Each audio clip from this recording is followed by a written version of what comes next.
بسم الله الرحمن الرحیم. عرض سلام و ادب و احترام داریم خدمت شما بینندگان عزیز. امروز یک میهمان ویژه داریم، جناب آقای موسی حسینی، مدیر مجمع رویش.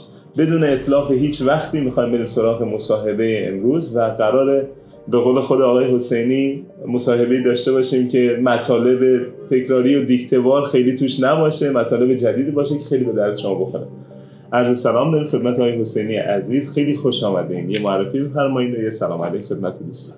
عرض سلام و ادب احترام دارم خدمت شما آقای حسینی بزرگوار و بقیه دوستان و مخاطبان گرامیتون. هستیم در خدمت شما. خیلی خوش آمدید حسین. سلام. راحت رسیدین؟ بله، خیلی عالی. سلامت باشید. ممنون که این فضا رو به وجود آوردیم، در خدمت شما هستیم. سلامت باشید. آقای حسینی خودتون معرفی بکنید، دوستانی که با شما آشنا هستن آشناتر بشن، اونایی هم که میخوان آشنا بشن دیگه قدم اول بردارن. بله. بسم الله الرحمن الرحیم. بنده موسی حسینی هستم، مدیر مسئول و مؤسس مجمع رویش جوانان، متولد 1370، شهرستان دماوند و شهر آبسر.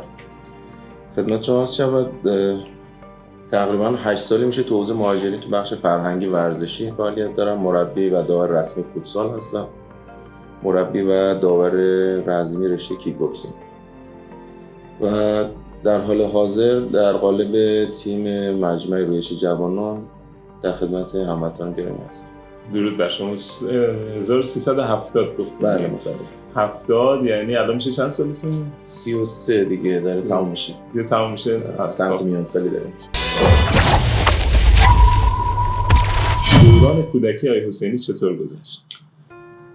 خدمت شما شد. خب دوستانی که از جغرافیای شرق تهران حالا اطلاعات داشته باشن، قطعا مناطق ما جزو مناطقی بوده که حالا اصطلاحاً روستانشین بوده و کودکی ما خب با اوضاع اون زمان بخوایم مقایسه بکنیم خوب بود، چالشی بود، چون پدر بنده کشاورز هستن و زحمات زیادی برای ما کشیدن و ما هم از دوران کودکی در خدمت خانواده و کمک پدر بودیم.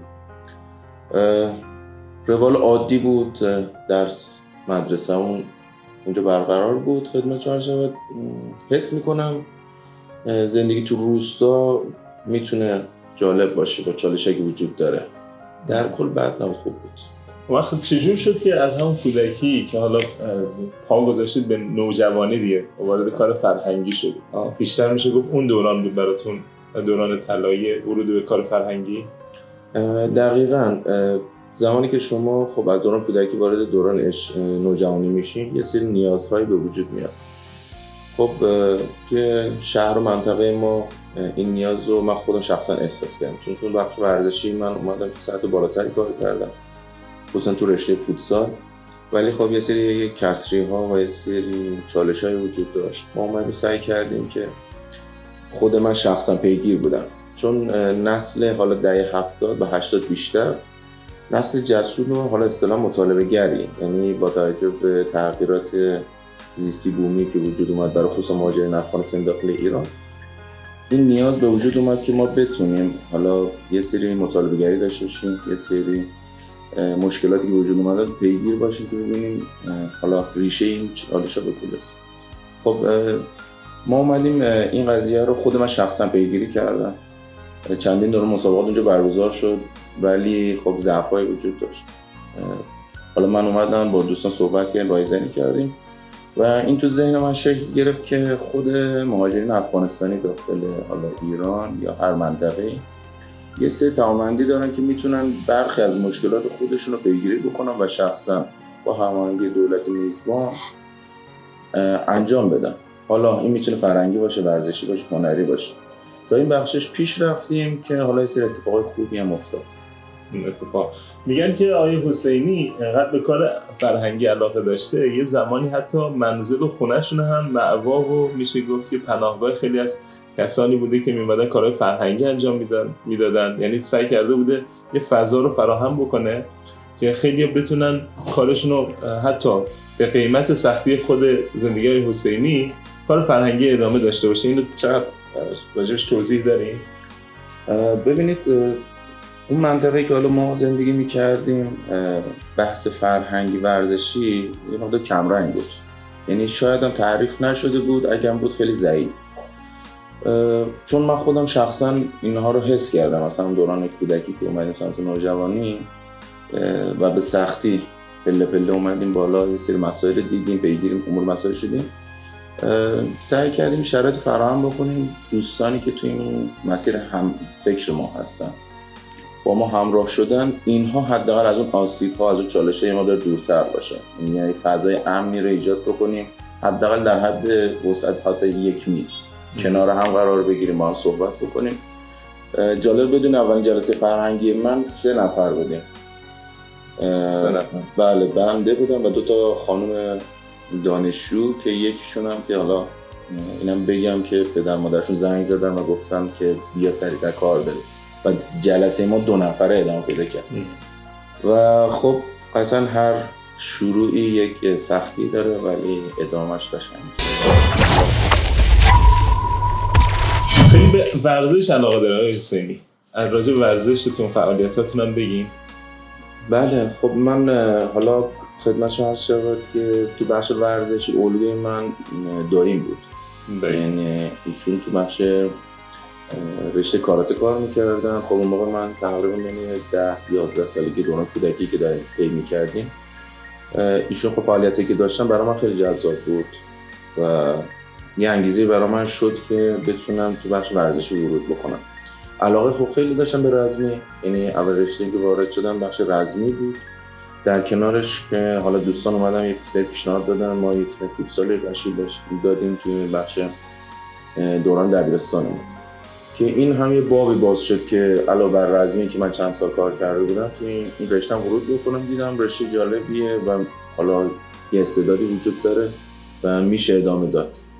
توی این بخش هم ورود کردیم، ادامه دار شد. خدا رو شکر اتفاق خوبی افتاد با توجه به محرومیت‌ها و نبود باشگاه حرفی تو منطقه، ولی اون علاقه حالا یه مقداری هم پشتکار باعث شد حالا به این درجه برسیم. شما یکی از فعالیتاتون حالا مجمع رویشه، فکر می‌کنم خیلی هم براش زحمت کشیدین. راجع به مجمعتون هم یه صحبت بکنید، بعد بریم سوالات یه خورده چالشی‌تر که فکر می‌کنم اونام خیلی کمک می‌کنه به بینندگان عزیز. بله، خدمت شما من یه پیش مقدمه بگم بعد به مجمع رویش برسیم. خدمت شما این مجمع رویش سومین مجمعی هست که من تو حوزه مهاجرت تأسیس کردم. قبلش به اسم شورای فرهنگ ورزشی مهاجرین داماد فیروزکوه بود که بنده سال 96 با رأیگیری بزرگان و سرپرستای ورزشی منطقه اومدیم این قضیه رو شروع کردیم. دوستان لطف داشتن، با رأیگیری انجام شد. به مدت 3 سال بنده این مسئولیت به عهده داشتم که خب اتفاق خوبی افتاد. یه سری مسابقات، برنامه فرهنگی اونجا شروع شد. دومین مجموعه به اسم آینده روشن، کارگروه فرهنگی آینده روشن بود که بیشتر تو بخش هنری، صنایع دستی فعالیت داشتیم و افغانستان شناسی. همزمان با شورای فرهنگ ورزشی این کارگروه هم تشکیل شد و از هنرمندای شرق تهران ما استفاده کردیم، استعدادیابی کردیم و تک تک افراد رو حالا فرا خوندیم، اومدن کنارمون شروع به کار کردیم. یه چند سالی که تو این هیته کار کردیم، یعنی ما اصل اون فعالیت‌های چند ساله نتیجه شد که بتونیم مجمع رویش رو تو قالب بزرگتر و ترکیبی از اون مجموعی که قبلا داشتم و به عنوان مجمع رویش اعلام بکنیم و خب ظرفیت خوبی ما معرفی شد. الان مجمع رویش داره تو چه حوزه‌ای فعالیت میکنه بیشترین، یعنی فعالیتی که داره کدوم قسمت هاست تمرکزش؟ ببینید ما چند تا کارگروه تشکیل دادیم. تو بخش صنایع دستیمون خیلی پررنگ هست. بچه‌ها خودشون حالا اومدن تیکت وارد شدن، هنرمندای توانایی داریم و بعضیشون مدرس هستن.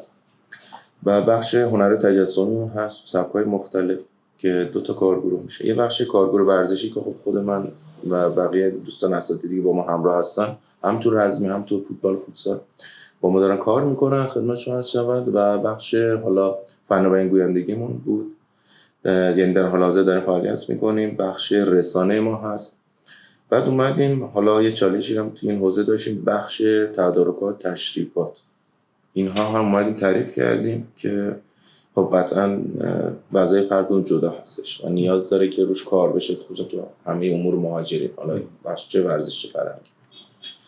کارگروه تشریفاتمون مجزا هست، کارگروه تدارکاتمون هستش و یه کارگروه اجرایی. همه اینها رو ما تعریفش انجام دادیم، برنامه‌ریزیش رو و اون اساسنامه‌ای که نیاز بود تهیه کردیم که واقعا نیازمند همه مجموعه توزیع مهاجرین هست که اساسنامه داشته باشن برای شناخت بیشتر اون مجموعه و اون قانون ثابتی که هر عضوی ورود میکنه طبق اون باشه. این چند تا کارگروه فعالترین ما هستن. خب بخش نویسندگی شعر و شاعری هم داشتیم، چند تا کارگروه ما فعال هست، ولی خب پررنگش این کارگروه ها میشه. بسیار عالی. آیا حسینی بریم سراغ یک مقدار راحت‌تر صحبت بکنیم، چون قرار مخاطبی که ببینه اطلاعات خوبی بگیره و صحبت‌های راحت‌تر ما رو داشته باشه. شما کارهای مختلفی انجام دادید برای حالا طبق این رزومه و این سه تا کاری که اخیراً انجام دادید، مجمع رویش و 2 تا قسمت قبلی که معرفی کردیم. شاید یکی از چالش‌های آقای حسینی این باشه که نتونه با دیگر مجموعه‌ها خیلی همکاری بکنه. برای خودش یک سری اصول رو داره آقای حسینی و این آقای حسینی میخواد طبق این اصول همراه باشه و شاید نتونه اخت بگیره با بقیه مجموعه. اینو چقدر قبول دارین این صحبتی که میکنن راجبه شما و فعالیت شما؟ ببینید مخصوصا تو حوزه مهاجرین این اصل مطلب راجب مهاجرین و حوزه مهاجرین.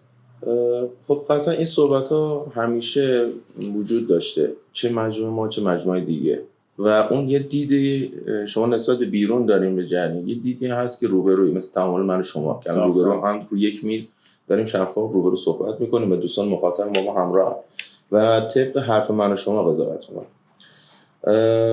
این حرف حالا شاید تا حدی بشه گفت که 100% شاید واقعی نباشه. چرا؟ چون مجمع رویش میشه ادعا کرد که تنها مجموعی هست حوزه مهاجرین که با مجموعه هیئات مذهبی کار کرده، با مجموعه ها و تیم های ورزشی کار کرده، با مجموعه فرهنگی دیگه کار کرده، تعامل داشته، برنامه مشترک برگزار کرده و میشه گفت تقریبا تعامل همسویه با همه اقشار جامعه داشته و صرفا این نبوده تک بعدی باشه، یعنی به عنوان یک جزیره خودمون رو جدا بدونیم و بگیم خب ما مستقلیم و نیاز به هیچ کسی نداریم و شاید این چالش به وجود بیاد که خب این مجموعه داره به تنهایی کار میکنه و زیاد علاقه به همکاری نداره. اتفاقا شما رزومه ما رو داشته باشید، چه طریق مجازی چه طریق کتبی، خدمت شما عرض شود همکاری ماها با مجامع مختلف خیلی بوده، یعنی بیش از 10 مجموعه توی تهران و بقیه مجموعه و شاید استان‌های دیگه بوده که ما همکاری متقابل داشتیم. فقط یه چالشی وجود داشته، این بوده که بحث همکاری، تعهدات، اون روابط متقابل باید یه مقداری تعریف شفافتر باشه، یه مقداری باید مهاجرین افغانستانی ما تو این بخش کار بکنن و حتی من پیشنهادم این بوده که میشه تو این بخش توافقنامه امضا کرد. مثال مجمع رویش با مجمع X قرار همکاری بکنه، بر این اساس بر این توافقنامه چون این کار انجام بده.